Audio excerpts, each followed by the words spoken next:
来我们请国立台湾大学社会工作学系的教授。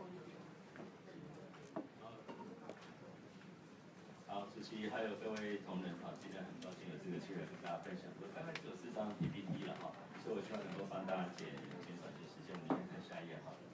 第一个，当然我们现在常常会提到说缺人这个问题了哈。虽然你放开媒体来看，或是放开政府报告来看的话，大概都在缺人的情况。那缺人的情况的话，那当然就是想办法要增加人力。可是其实回过头来，我们应该其实需要去盘点一下，说到底这个缺人情况是怎么样啊？那所以在这边的话，我就提供一个简单的一个评估了哈。那基本上来讲，第一个当然缺人的话，我们相对也要看到我们的服务的对象到底有多少。那因为现在纳入的一些新的对象，所以长照2.0的话，从政府的数字来看的话，大概会有74万。那当然就会产生一个问题啊，那这74万到底由谁来照顾？那其实刚刚吴小菊老师也谈到了，第一个大概就是20万。虽然说我们叫它外籍劳工是补充现在人力，可是再来讲几乎已经变成是主要人力的。以现在的情况来看，这大概只有20万。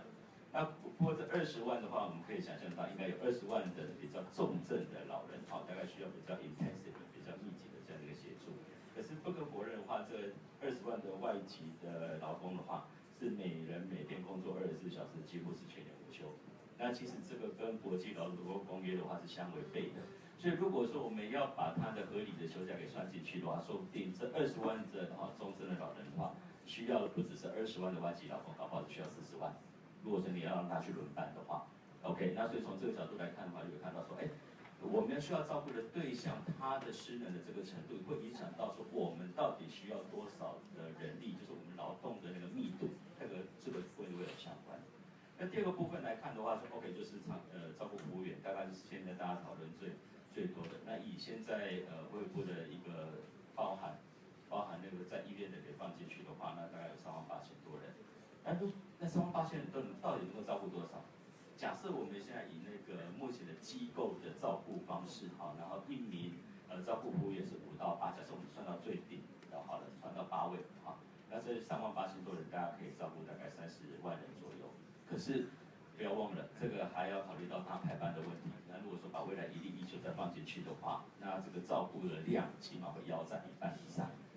所以从这个角度来看的话，我们开始发觉到说，的确在照顾服务员的部分是不足的。好了，那不论如何，你扣掉20万的外籍劳工，也扣掉假设38000的照顾服务员能够最多照顾到30万人。好，那可是我们的目标是74万。所以这当中起码还少了20万人需要受照顾的，但是20万人到底在哪边呢？合理的估算的话，大概就是很多的话都是在家庭照顾者的这个部分。事实上来讲，这是隐藏的人力，可是是没有被正式化。换句话说，他的需求是存在的，可是并没有在真正的这个服务里面可能会被讨论到，或是被关注到的这个部分。OK， 我们看下一页。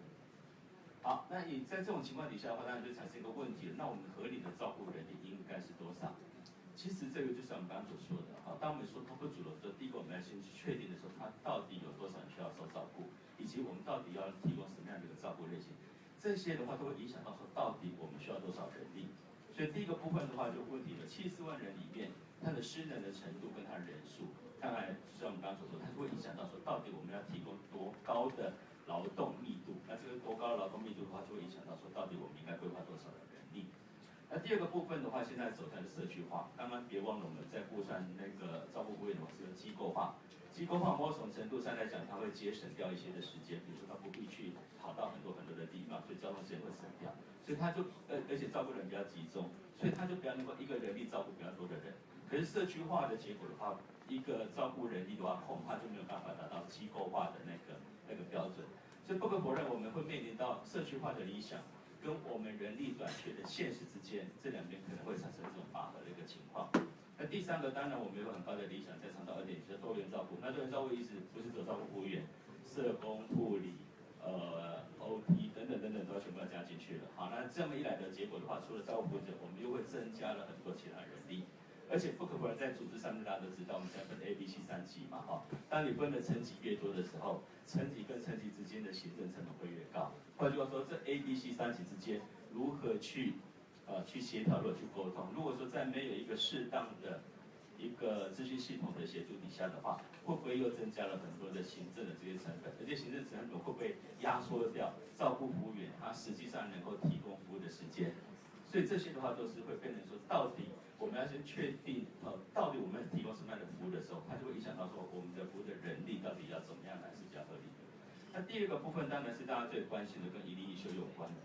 那基本上来讲，如果说我们把劳工的权益的这个放进去的话，那其实大家可以发现到说，其实我们今天的很多的人力短缺，或是说找不到人的问题，往往也就是跟劳动的条件会有关。